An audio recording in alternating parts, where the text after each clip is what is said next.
You've been rolling around, shouldn't roll it up. Let her roll it up. Break it down like a punch, she would never us. She would never us. That's the real on the real, are you serious? How you feel, how you feel? Used to trip off that shit I was kicking to you. Had some fun on the round, though I'll give it to you. But baby, What's that one thing that sparked in your brain that made you question everything? I'll go first. For me, it was cartoons. The Fairy Odd Parents, to be exact. The more I started to pay attention, I was like, hold on. So Timmy grants his wishes, right? And his two Fairly Odd Parents can grant them. Cosmo and Wanda. But Cosmo means cosmos, like the universe. And Wanda is the wand casting spell. And then Mr. Crocker, they label him crazy, right? But when you think about it, he really wasn't crazy. He was really seeing these fairies because they really existed. But because of the vibration of these higher beings, other people couldn't see him. So they thought he was crazy for seeing them. And then if you think about Jorgen, or whatever his name was, the leader of the spiritual world, wasn't he black?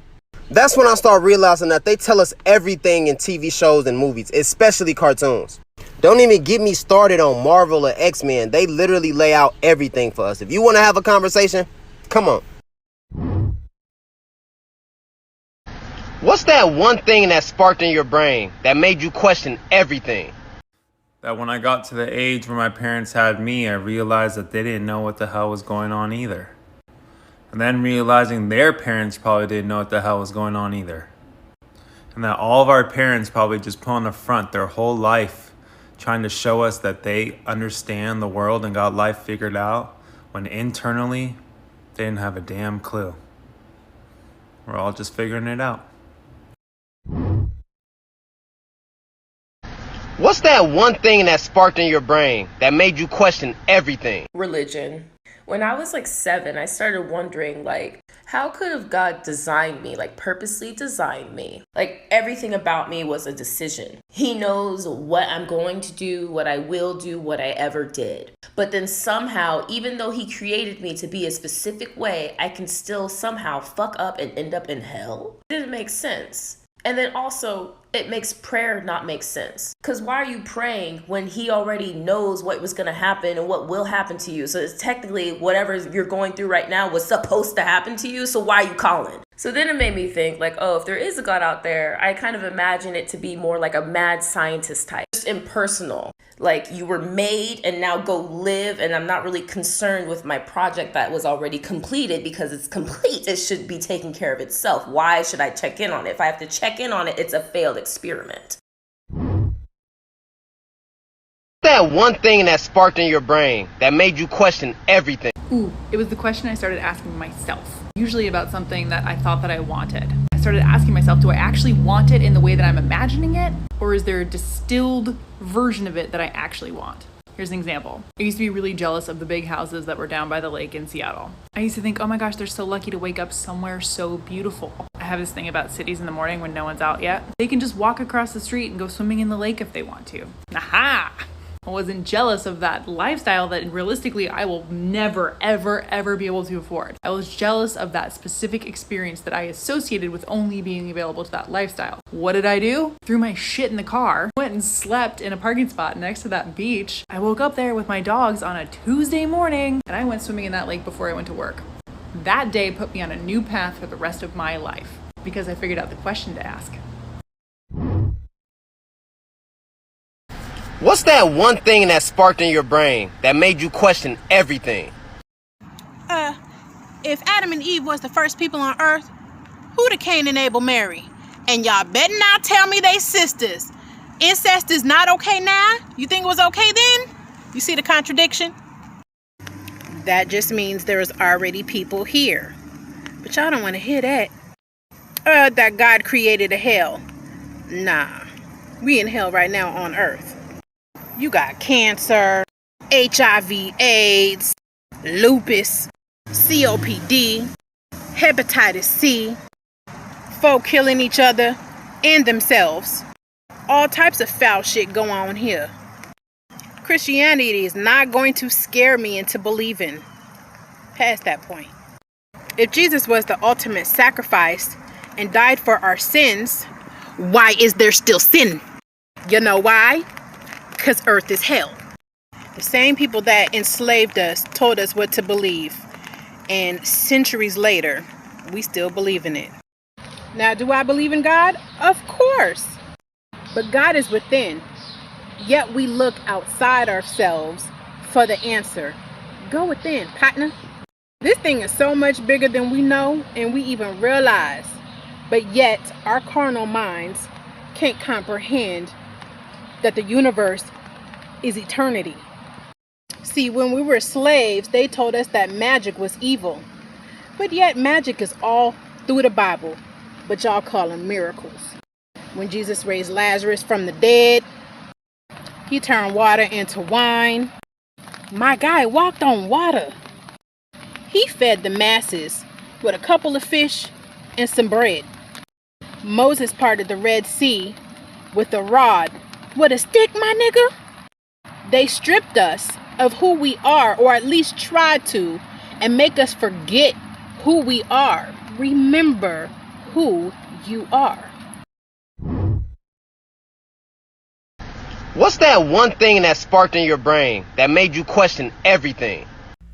Round 2 of moments that changed my life permanently. I was in a meditation one night just before falling asleep, that stage where you're like half asleep but half awake, and I felt myself being pulled up through a long tunnel, just going up, until I finally reached a really dark, void-like space. In this space, there was just vast nothingness, and I heard a disembodied voice, but it wasn't a voice, it was more like a feeling, like a telepathic communication type deal. And that voice said to me, "Do you want to understand?" Of course I said yes. So this voice showed me all of the different versions of me being played out in multiple realities. And then it explained to me that the key to our timeline shifts is through our perception. And then I slammed back into my body. What's that one thing that sparked in your brain that made you question everything? A chain of thoughts, really. 1. We have been using telescopes to explore the stars for over 400 years, and we've never found life on another planet. 2.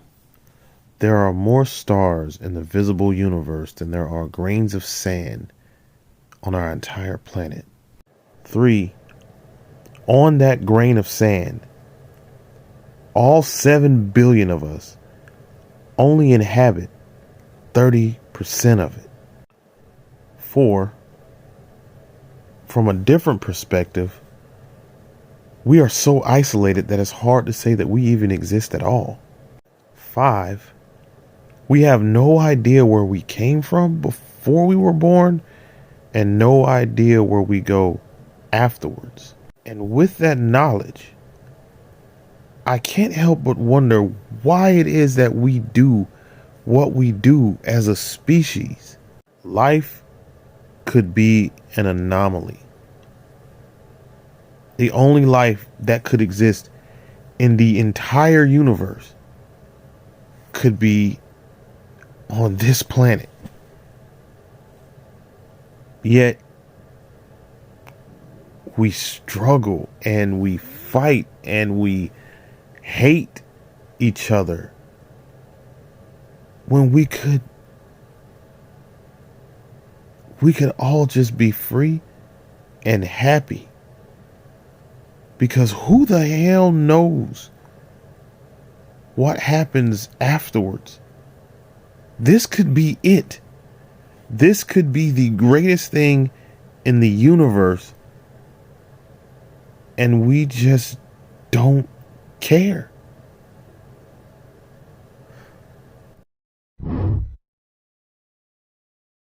What's that one thing that sparked in your brain that made you question everything?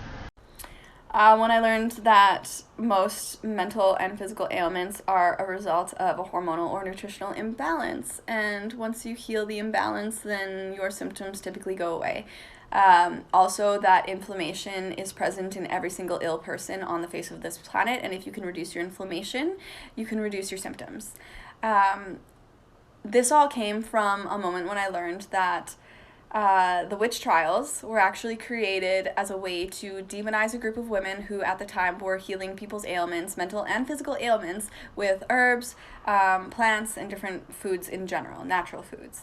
And it was working. And the people in power at the time saw that as a threat, and so they demonized those women, turned them into witches, convinced all of society they were evil, and then the Western medical system was created and Big Pharma was born. And ever since then, people have stayed sick.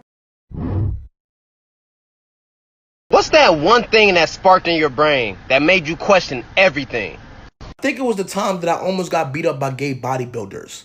Now, I used to work this summer job in the city, and it was right next to this gay club. And I know a lot of people that work there, from the bartender to the busboys to the waitresses. And on our breaks, we would even smoke together. So this specific day, I didn't have no weed. So I was keeping an eye out just to see if I see anybody I could buy some from. Now, everybody that knows me knows I need some glasses. So while I was just sitting there staring, somebody out of a group of people across the street was like, "What the fuck you looking at?" For some reason, my first response was, "You, bitch." Now listen, I've been jumped before. I'm fine with that. But as these dudes were running up to me, my vision was getting clearer. It was like 6 of them, and they was all like 6'5", 250 pounds. I knew in that moment I was finna get my ass beat. Something sparked in my brain, and I just told myself to act gay. I was like, "What you got against gay people?" They was like, "What you mean, we gay?" So I had to just run, y'all. I had to get up out of What's that one thing that sparked in your brain that made you question everything? The Library of Alexandria. All that knowledge lost. And it apparently set us back like, 1,000 years? The Greeks discovered the steam engine before we did in the Industrial Revolution, and we reinvented it. I just want to know what was in that library. Because after Julius Caesar laid siege to Alexandria, they said that the library caught on fire and burned some of the scrolls. However, it also indicates that people continued to visit Alexandria and the library after the siege. But after the powers changed to Roman, then to Christian, then to Muslim, each leader said specific texts were blasphemous and took them out. Like, what are people hiding? I want to know.